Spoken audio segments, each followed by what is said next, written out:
Assalamualaikum warahmatullahi wabarakatuh. Alhamdulillah rabbil alamin.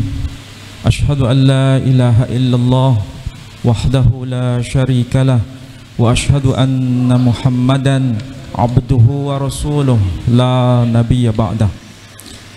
Terima kasih atas kehadiran saudara-saudara sekalian, karena pada hari ini kami dari Yayasan Pembina Mu'allaf At-Tauhid menerima tamu-tamu yang tentu saja membuat heboh Indonesia.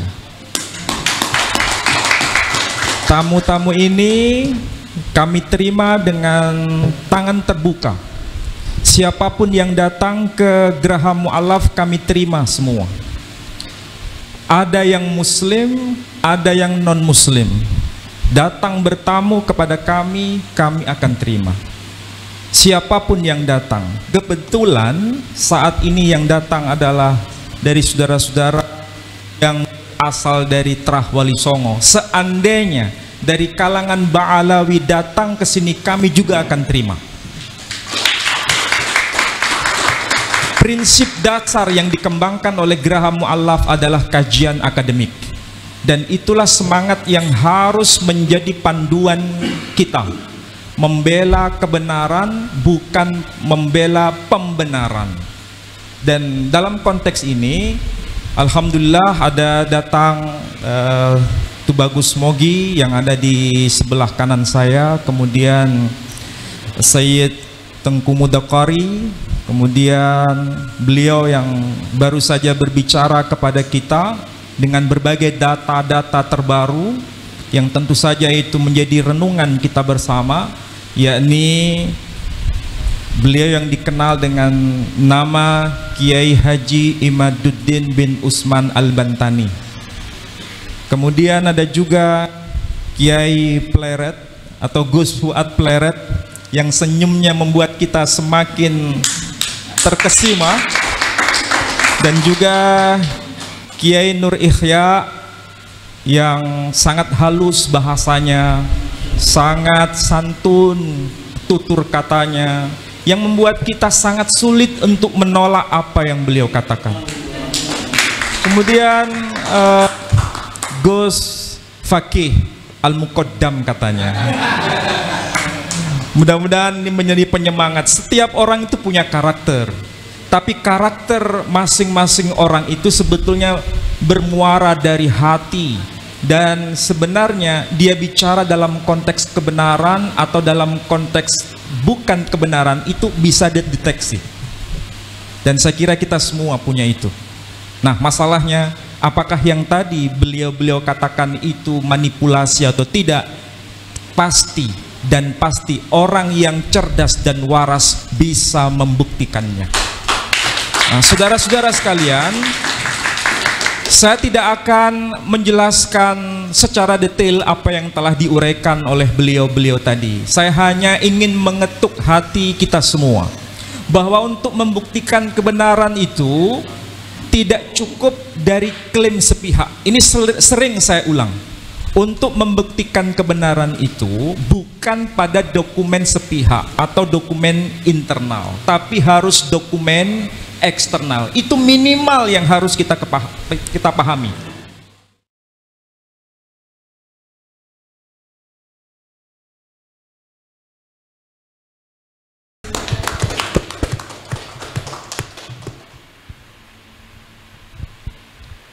Baik, terima kasih atas pertanyaannya Putri Majapahit. Sampun nggih, karena waktu. Satu, gimana? Boleh? Nggih, monggo Ibu.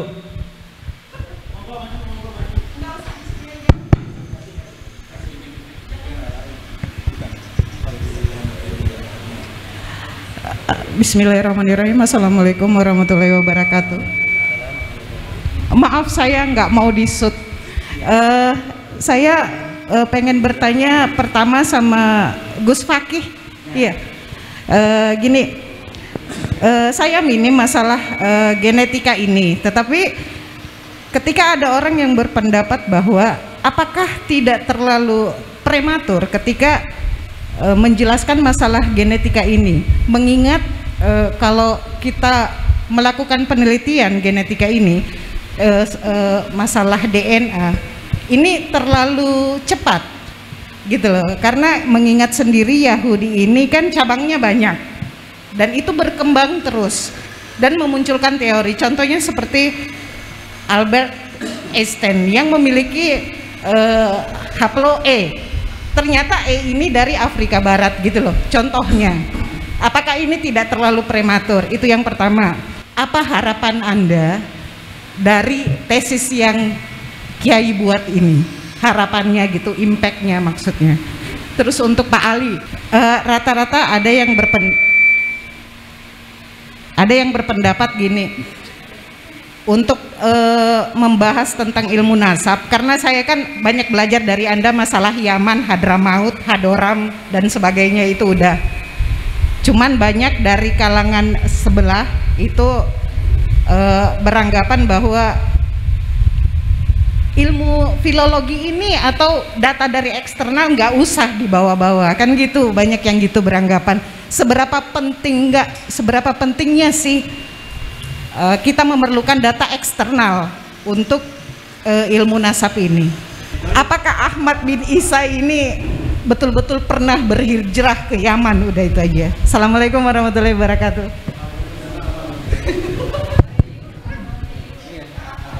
Monggo.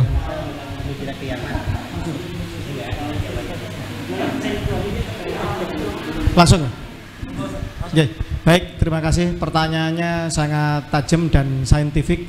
Yang pertama tadi sudah saya jelaskan bahwa ada 3 golongan dari kaum Yahudi internasional. Yang pertama dari garis lurus laki-laki ke 12 imam, 12 putra dari Yakub bin Ishak bin Ibrahim. Ini haplogrupnya J1. Ada kode L860 dan P58. 860 keluarga Israiliyah garis lurus dan P58-nya Ibrahim. Itu yang pertama. Yang kedua, di antara mereka juga perempuan-perempuan dari 12 suku ini dikawin oleh etnik lain, ras lain, yang karena kemudian kalah secara literasi, secara kodifikasi keagamaan, sehingga kemudian membentuk suku bangsa yang keturunan yang memeluk Yahudi. Ini yang kedua, bisa haplogrup E, bisa I dan lain-lain, R bisa. Kemudian ada lagi yang sama sekali bukan keturunan dari 12 putra Yakub bin Ishak bin Ibrahim. Dan tadi saya katakan sialnya Ba'alawi ini adalah keturunan dari Kaukasia yang terindikasi dan menurut beberapa pakar sejarah sebagai Yahudi Khazar, yang Yahudi Khazar ini muncul dari golongan haplogrup G yang berdomisili di Kaukasia. Jadi itu. Kemudian apakah ini tergesa-gesa atau istilahnya terlalu terburu-buru? Tidak. Karena ilmu genetika itu sudah kokoh 200 tahun silam, sejak Gregory Mendel, seorang Yahudi kripto biarawan, itu mengabdikan dirinya menanam ercis atau buncis selama sekian puluh tahun dan meneliti tentang ilmu genetik awal. Kemudian berkembang sampai kemudian James Watson and Crick menemukan ilmu DNA, bisa membaca double helix DNA, bisa mendapatkan kode-kode. Kemudian di era sekarang semua pemetaan DNA sudah sangat komprehensif, sehingga salah satunya selain ATDNA, YDNA maupun mtDNA itu ada DNA sampah yang dianggap tidak ada gunanya, ternyata bisa terpetakan. Nah, ini sudah sangat maju sekali. Bahkan sekarang membaca DNA itu adalah ilmu kemarin. Ilmu hari ini adalah melakukan restriksi rekombinan, melakukan cloning, melakukan sport science, melakukan rekayasa genetik untuk merakit DNA untuk menghindarkan penyakit-penyakit bawaan itu secara genetik. Jadi sudah sangat maju membaca DNA, ilmu kemarin. Jadi kalau ada yang meragukan tes DNA adalah orang-orang yang tidak saja hidup di hari kemarin, tetapi hidup di abad pertengahan, abad ke-8. Itu yang bisa saya jawab. Kemudian terkait mengenai masalah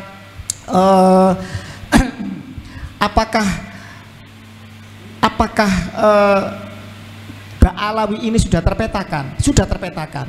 Bahkan di dalam ISOGG, komunitas ilmuwan genetik internasional, Bani Alawi ini disebut Saddah Hadramut, ya, itu berbeda gitu.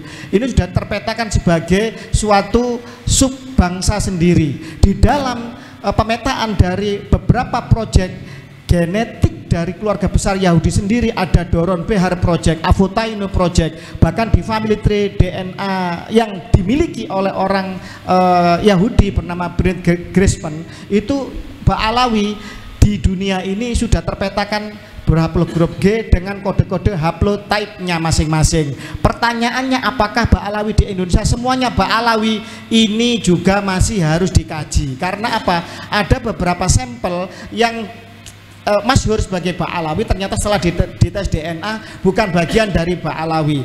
Dan kita memahami bahwa di era kolonial, untuk menjadi warga elit yang mendapatkan fasilitas Belanda, banyak yang memba'alawikan dirinya agar menjadi warga kelas atas di bawah kelas ras kulit putih Belanda, mendapatkan fasilitas dari kolonial.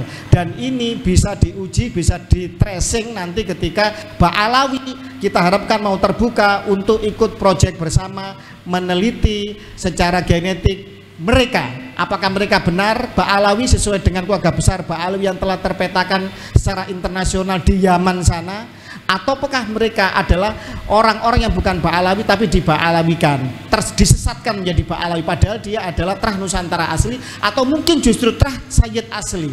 Karena Ba'alawi selain mengaku sebagai cucu Nabi, mereka juga mencopet marga-marga asli milik keluarga Nabi, seperti bin Yahya itu ada Al-Hasani, Basaiban, As-Saiban itu ada, Al-Idrisi, kemudian ada juga Al-Haddad dari Al-Jilani Al-Hasani, As-Segaf yang asli ada Al-Musawi Al-Hasani. Ini juga sudah melakukan tes DNA dan terbukti nasabnya tidak ke Ba'alawi, tapi marga-marga ini benar-benar dirampok, dicopet oleh Ba'alawi. Demikian, terima kasih.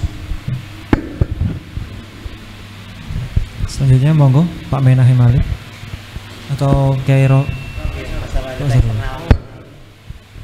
Ya, kalau bicara soal eksternal internal itu kita harus punya sudut pandang.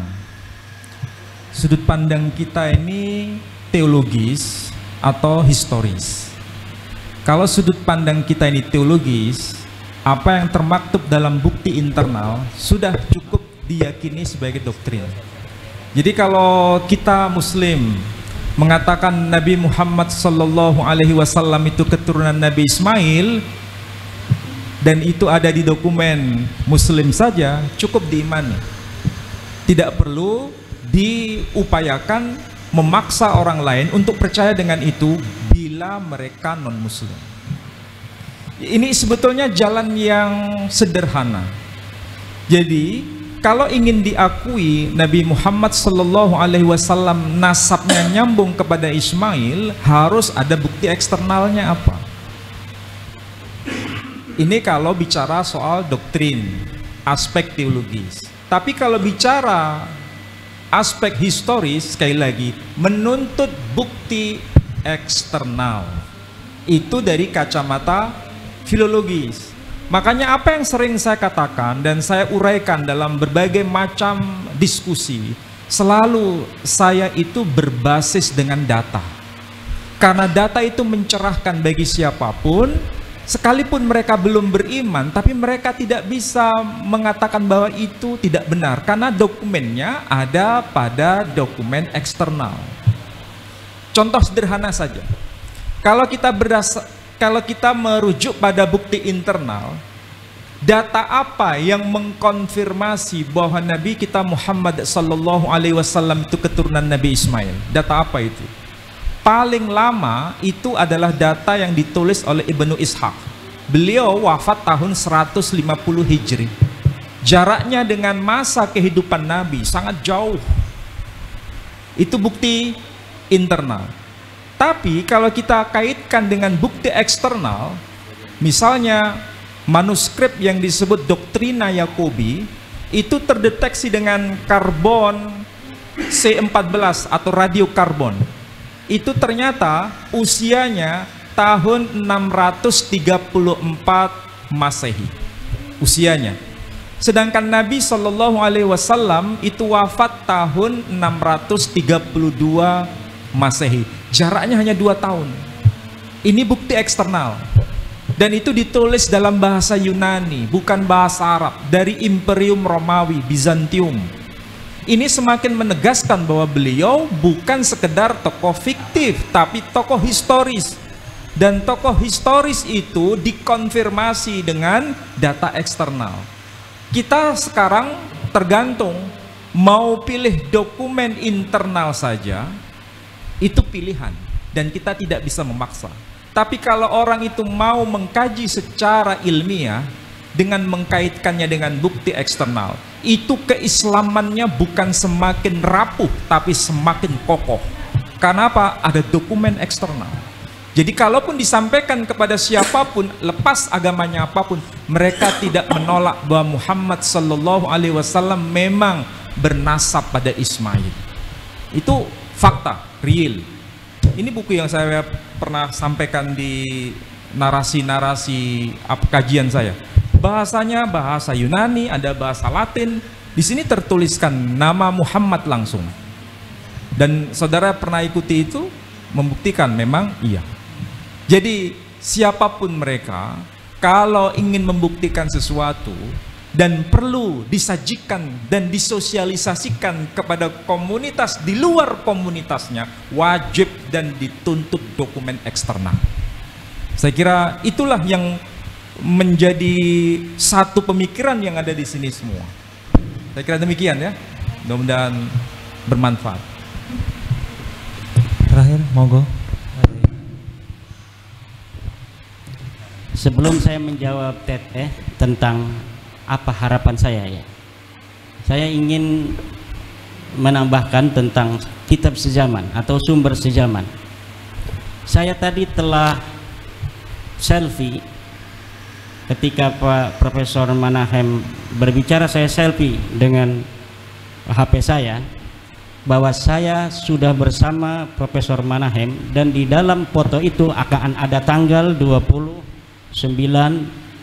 Oktober 2023. Ini adalah sumber sejaman internal saya, dan apa-apa yang ada di dalam rekaman dari para teman-teman yang hadir di sini hari ini, yang memoto dan yang memvideo, adalah bukti eksternal bahwa saya pernah datang ke Mu'alaf Center atau HID di Surabaya pada tanggal 29 Oktober 2023. Kalaulah nanti 5 tahun lagi atau 20 tahun lagi saya bicara menceritakan kepada cucu saya dulu pernah bertemu dengan pakar kristolog, seorang pejuang dari Surabaya yang melindungi, membimbing para mu'alaf yang ada di Surabaya. Kata cucu saya, mana buktinya kek? Ini buktinya, foto yang sudah saya print, ada tanggalnya 29 Oktober 2023. Lalu anak saya ini lihat-lihat YouTube, kebetulan ada yang upload YouTube, dan kebetulan masih ada saat itu 20 tahun lagi YouTube itu masih ada di internet. Ceritanya internet tidak hancur. Betul itu kakek saya ngomong, bukan hanya dia bohong. Karena apa? Foto bisa dipalsukan, tapi ternyata ada bukti-bukti eksternal yang banyak di YouTube yang upload. Hari ini kita pernah ada di Mu'alaf Center. Itulah, kalau misalnya kita tidak selfie, tidak ada juga orang-orang yang upload, atau tidak ada Tribun Surabaya memposting atau memberitakan kedatangan saya hari ini di Mu'alaf Center ini, lalu berdasar apa orang percaya kalau saya bercerita saya pernah ketemu Profesor Manahem Ali di Surabaya? Kalau misalnya kita hanya berdasarkan husnudon pada orang bercerita, maka cukup itu menjadi keyakinan Anda sendiri. Tapi Anda tidak bisa untuk memaksa orang lain untuk mempercayai apa yang Anda yakini. Maka saya bisa katakan pula hal yang sama kepada saudara-saudara saya dari Ba'alawi.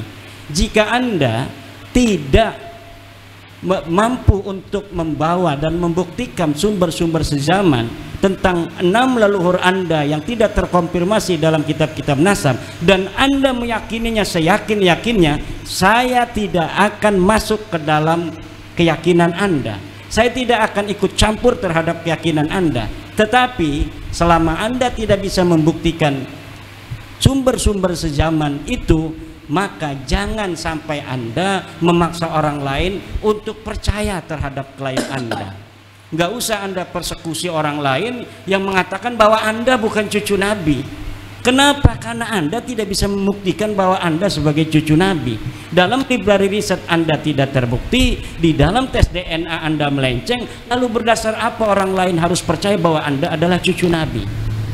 Tapi kalau Anda mau meyakini itu dalam keyakinan Anda dan kemudian diwariskan pada keturunan Anda, silahkan saja. Tapi jangan sampai mengatakannya di hadapan publik. Karena ketika Anda mengatakan itu di hadapan publik, akan ada konsekuensi sosiologis dan religius yang akan berkaitan dengan klaim Anda. Karena yang Anda klaim itu adalah bukan nasab sembarangan, tapi nasab baginda Nabi besar Muhammad SAW yang mempunyai implikasi sosial, implikasi religiusitas di situ. Di mana berdasarkan sebagian tafsir keagamaan dianjurkan untuk mencintai daripada keturunan baginda Nabi besar Muhammad sallallahu alaihi wasallam. Harapan saya kepada Ba'alawi, kepada kita semua, pada bangsa Indonesia, nasab bukanlah hal penting dalam kehidupan kita. Pak Jokowi tanpa tahu dia nasab kemana dia jadi presiden Indonesia 2 periode, dan bisa jadi ditambah 1 periode anaknya. Dia tidak pernah mengatakan dia keturunan siapa. Dia tidak pernah mengatakan dia turunan daripada Mataram. Dia tidak pernah mengatakan dia keturunan Batok Kalong. Dia tidak pernah mengatakan turunan Sultan Banten. Tapi dengan kediriannya, dia dapat menjadi seseorang yang penting di dalam kehidupan. Inilah yang menjadi standar kita dalam menjalani kehidupan. Bukanlah seseorang itu yang berbangga tentang masa lalu dari leluhurnya, tetapi orang itu harus berbangga dengan apa yang dilakukannya hari ini yang bermanfaat untuk dirinya, lingkungannya, bangsa, negara, agama, dan dunia. Wallahu wal muwaffiq ila aqwamit thoriq. Assalamualaikum warahmatullahi wabarakatuh. Masya Allah. Kita beri aplaus sekali lagi untuk para pembicara kita pada malam hari ini. Oke. Oh, satu lagi ya. Monggo. Pak Ekori. Satu lagi terakhir. Enggak. Sudah 3 jam ini ternyata. Kalau 1 menit nggak cukup lah. 3 menit lah. 3 menit ya. Pertanyaankah tadi, apakah benar ya Said Ahmad bin Isa itu hijrah ke Yaman atau Hadramaut ya? Saya cukup menjawab dengan satu syair yang tadi barusan saya tuliskan dalam bahasa Arab. Famani taqada bi Ahmad bin Isa yuhajiru minal basrati ilal Yaman falan tajidu maqbaratahu fil Yaman siwa hikayatin an aliin asakran. Allah.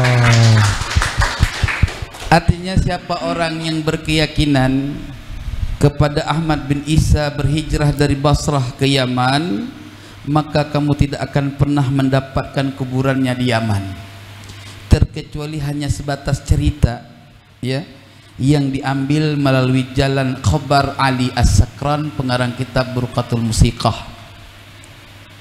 Faqad kana al-khabaru sahih makburan bil Basrah, maka sungguh adalah kabar yang sahih itu dikuburkan di Basrah. ya kan? Kama fit tadzibi ya ikhwanul muslimin, ya. Sebagaimana didapatkan dalam kitab At-Tahdzib ya ikhwanal muslimin, wahai saudara yang se-Islam. Artinya apa? Anda akan menemukan dongeng sebelum tidur ketika Anda mendengar kabar bahwa Said Ahmad bin Isa berhijrah ke Yaman. Pernah ada riwayat itu, riwayat palsu yang dibuat-buat. Pada akhirnya Anda tertipu dengan tipu daya yang sangat dahsyat. Maka kita kembali kepada kebenaran, carilah terus informasi, karena kebenaran akan mencari lobangnya, akan mencari kemana tempatnya yang benar-benar dia bisa kuat di tempat itu. Tapi ingat, kebenaran tidak akan bersandar kepada tempat yang lemah. Maka semua kitab yang kami teliti sepakat bahwa Said Ahmad itu berhijrah dari Madinah ke Irak, dari Irak ke Basrah.